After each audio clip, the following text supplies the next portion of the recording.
Hey everybody, it's Peter from Brantford Kia. In this video, we're going to go over some of the convenience settings in your Kia.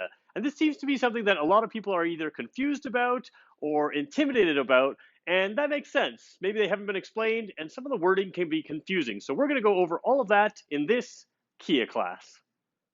All right, so I'm inside the 2021 Kia Sorento again, and I simply do a lot of our videos in this car because it's got a lot of features. So what am I talking about? Well, first of all, in this car, we're going to swipe across and go to the vehicle, or go to setup here, and then vehicle setup right there. And that leads us to this menu list right here. Now, many of your vehicles, you'll have to use this button right here to scroll across to a gear icon that will be in the center of your vehicle here, and that'll get you to the same menu. I just like using this one because the touchscreen is a little easier to film on.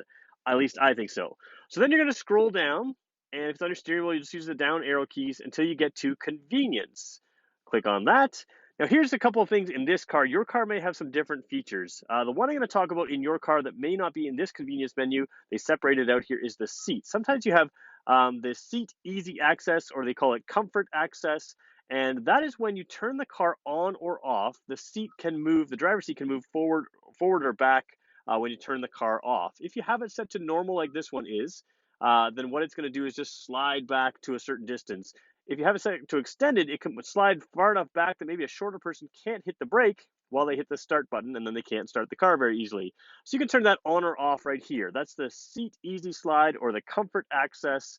You're going to put it to off, and the seat won't move. If you have it on normal or extended, when you turn the car off, the seat will move backwards. So in this particular car, that is separated out from the convenience menu. In some cars, it'll be in the convenience menu. So we're going to hit the convenience menu here. Rear occupant alerts. In this particular car, the vehicle can warn you that there's a rear occupant in the car after you've left the car. If you lock the car, so whether through UVO intelligence or through another way, honking the horn, etc., it can warn you that there is a rear occupant in there. So if you're leaving your kids in the car kind of thing and you're going in the store, you may want to turn that on or off. Welcome mirror or light. What does that mean? See, some of these are just worded very poorly or very difficult to understand. In this car, when you approach it, the mirrors can fold in or out, and you can enable that to do that when the door is unlocked or simply when you approach the vehicle. So it can do it on both in this one.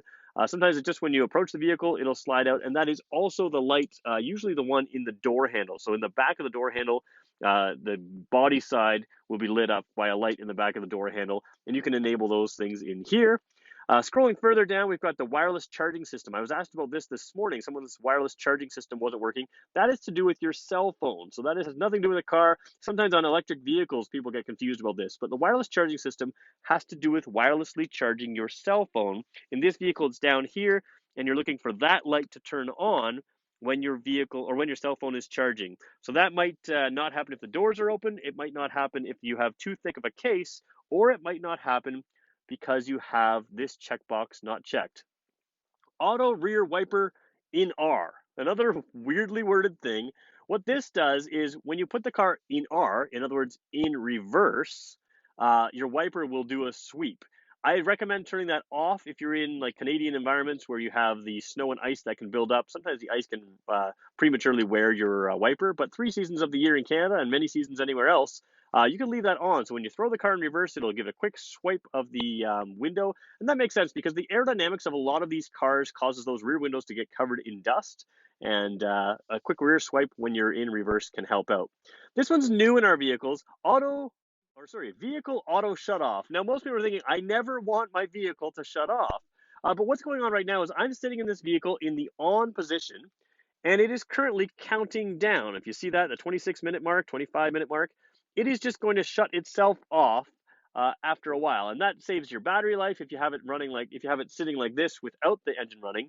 It'll also save fuel if you have it running without, or if you have it running and on. So simply, if I touch the brake, it will deactivate right now. So you can see it's 25:40.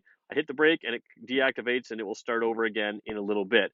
But you can set that up to turn the vehicle off automatically after 30 minutes, after 60 minutes, or just don't turn the vehicle off and set it to the off position. So those are a number of settings in the convenience settings. Sometimes they're worded confusing. Sometimes people are intimidated to play with them. Feel free to try them out for yourself. And if you have any questions about something you see in here, let me know in the comments below, and maybe I'll make that our next Kia class.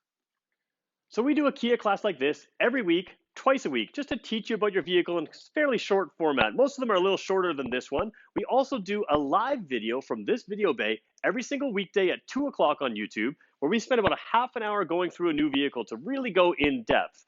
If this video helped you, do me a favor, hit the subscribe button. And if you want to hit a like button, leave a comment, that'd be great as well. Thanks everybody for watching. Have a great day.